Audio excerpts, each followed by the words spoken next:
بسم الله الرحمن الرحيم. السلام عليكم تلاميذي الكرام وإلى كل متبعي لدروس اللغة العربية. سعيدة اليوم بلقائكم في سلسلة من دروس اللغة العربية. فأولا وقبل كل شيء أقدم لكم تشكراتي الخالصة للجميع. شكرا ثم شكرا على ثقتكم ودعمكم وتشجيعاتكم لدروسي هذه. نتمنى من الله سبحانه وتعالى أن هذه الدروس تنال رضاكم ويكونوا استفدوا منهم وليدتنا الأعزاء. فدرسنا اليوم هو تتمة لدرس السابق الذي هو درس حرف الضاد الذي قرأناه، واليوم جبت لكم كلمات لحرف الضاد. غادي نعرفوا الحرف أين يوجد في أول الكلمة، في وسط الكلمة، في آخر الكلمة، وفي آخر الكلمة. ده هو الدرس اللي غادي نشرحه معكم، إلا تتبعوا معايا إن شاء الله تعالى باش تعرفوا تقراوه قراءة جيدة، والله الموفق. Estimados estudiantes y a todos mis alumnos de mi clase y a todo quien consigue mi sesión, os voy a dar todos mis agradecimientos a todo y a todas por conseguir mis sesiones. Muchísimas gracias a todo. Y hoy os voy a explicar paso a paso y leer las palabras con letra DAD. Das de hoy es el siguiente del anterior. El anterior hemos estudiado la letra Dad, Adad, y hoy vamos a terminar pero con las palabras. Y vamos a ver las letras, la letra Dad en el principio de la palabra, en el medio de la palabra, en la última palabra. يعتبر حرف الضاد هنا هو الحرف رقم 15 من الحروف الهجائية. يعني من قبل درسنا حرف الألف، درسنا حرف الباء، درسنا حرف التاء، درسنا حرف الثاء، حرف الجيم، الحاء، الخاء، الدال، الذال، الراء، زاي، سين، شين، صاد والضاد. يعني هذا الضاد هو الحرف الذي درسناه من قبل ندرسه اليوم، فهو يكتب مثل حرف الصاد. فالفرق بينهم هي النقطة. نعم، النقطة هي اللي الفرق بينهم. نعم، ويأتي في الكلمة على عدة أشكال كما قرنا اليوم. نعم، وهذا ما سوف نشرحه اليوم. لهذا يجب استيعاب الحرف بسهولة وإتقانه. نعم، بسهولة وإتقانه، وهذا ما سوف نشرحه. Yani hemos dicho que la letra DA es la letra número 15 en las letras alfabeto árabe. Ese DA se parece con la letra SAD. Solamente la diferencia que hay entre dos letras, el punto. Empezamos a leer las palabras con la letra DAD en el principio de la palabra, en el medio de la palabra y en el final de la palabra, que son dos formas de الضاد. نعم، هنقراو la primera línea. نعم، ضا con فتحة، ضا ضا. الياء con سكون، أي. فاء con ضمتين، فن. ضا أي فن. ضي ر سن، ضي ر سن. ضا أو أن، ضا أو أن. ضا جي جن. هنا حرف الجيم بحرف المد الياء ما قبله كسرة. نعم، con vocal larga ي. جي يكي con تنوين ضمتين، جن جن. هنا حرف الضاد بفتحة. نعم، قلنا ض جي جن. ضيف، ضرس، ضوء، ضجيج. نعم، هما كلمات لحرف الضاد في أول الكلمة. نعيد هنا قراءة. قلنا خاء بضمة خو، ظ بفتحة ظ، الراء بضمتين رن، خو ظا رن. أين يوجد هنا حرف الضاد؟ في وسط الكلمة. Existe la letra DAD en el medio de la palabra. Se escribe en el medio junta con la letra anterior, es la letra G, y la letra después es la letra R. خو ظا رن. وهنا كذلك, y aquí la letra DAD en el medio de la palabra. Vamos a leer la palabra. حاء con فتحة حاء، ظا بفتحة ظا ظا ظا، والراء بفتحة را ري. لا، راء con فتحة ماشي بكسرة، بفتحة. نعم.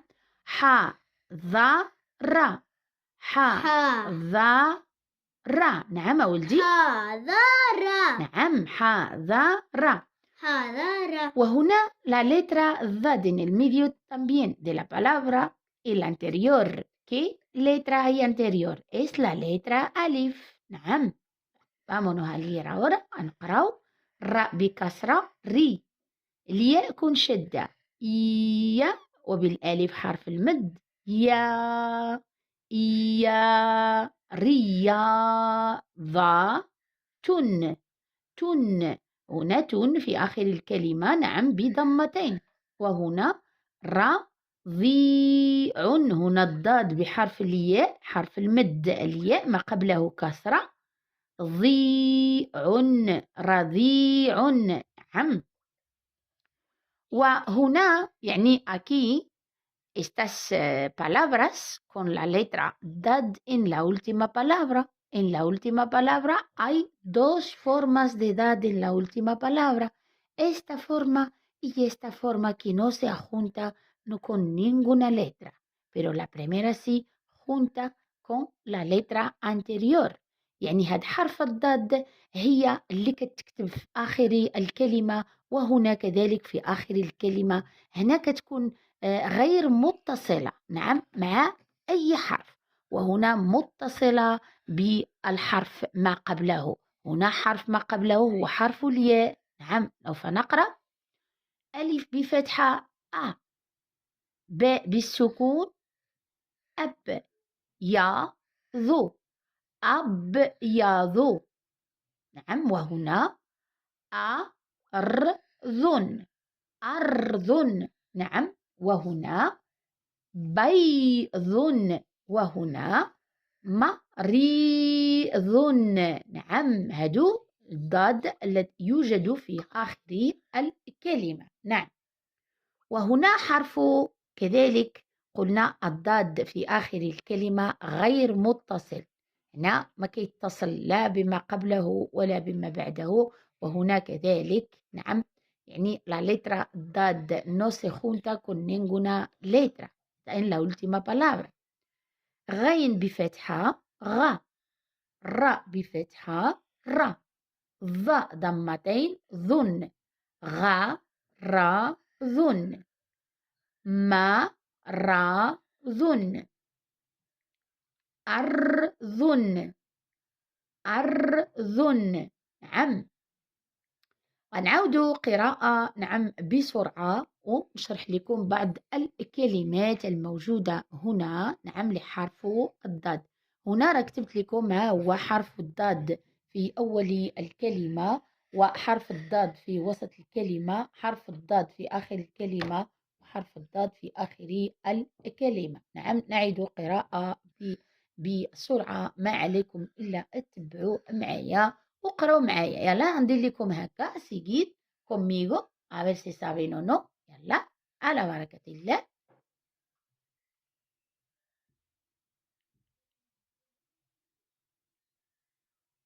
أحسنتم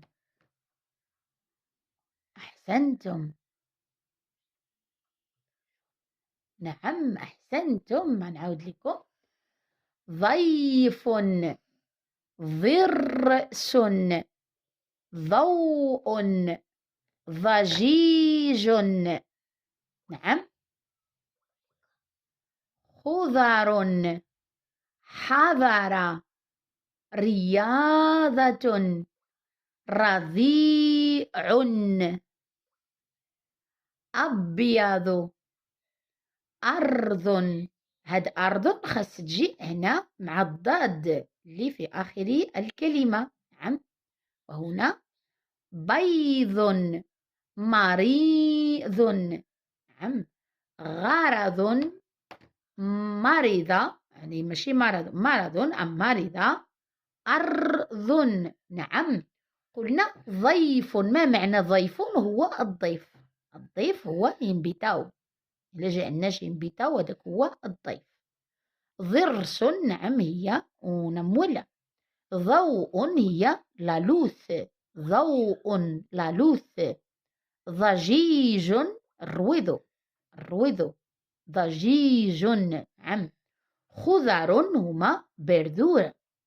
حضر يعني presente. رياضة deporte. ربيع recién nacido. أبيض blanco. أرض la tierra. بيض huevos. مريض enfermo. غرض يعني واحد الغرض اللي تيقضيه أي واحد. الغرض نمشي مثلا نقضي غرض ديالي هي غرض hacer una cosa suyo. مرض ولا مريضة يعني تنفرم. أرض كما قلنا هنا هي أرض. هادو هما الكلمات اللي موجود فيها حرف الضاد في أول الكلمة، في وسط الكلمة، في آخر الكلمة. يعني estos son las letras que hemos estudiado de la letra DAD que existe en el principio de la palabra, en el medio de la palabra y en la última palabra. نتمنى أن هذا الدرس أنكم قد استفدتوا منه وتكتبوا. حاولوا أنكم خذوا ورقة أو دفتركم واكتبوا هاد الكلمات التي كتبتها لكم. نعم بحرف الضاد. وحرف الضاد اكتبوه بلون أحمر باش يبان لكم ما تلقاوش صعوبة. واكتبوا من فوق هنا كما هاد الضاد اكتبوها من. Con eso terminamos la sesión de hoy. Muchísimas gracias por su presencia y por su atención. Espero que le guste este dars de hoy y hasta la próxima sesión. Inshallah ta'ala aprendemos más. وإلى هنا ننهي درسنا اليوم كما قلنا. أملنا أن يجد كل من يستفيد من هذه الدروس على يديه ما ينير طريقه أي طريق المستفيد ويرشده إلى أقوم سبيل للتعلم حتى يحقق المبتغى وتتاح له الفرصة لينعم بنعمة القراءة والكتابة. كما ندعو أيضا إلى أن يبذلوا لنا من النصح ما يرقى بهذا العمل نحو الأفضل. والله هو الموفق إلى أقوم طريق. وإلى درس مقبل بحول الله تعالى. السلام عليكم ورحمة الله تعالى وبركاته.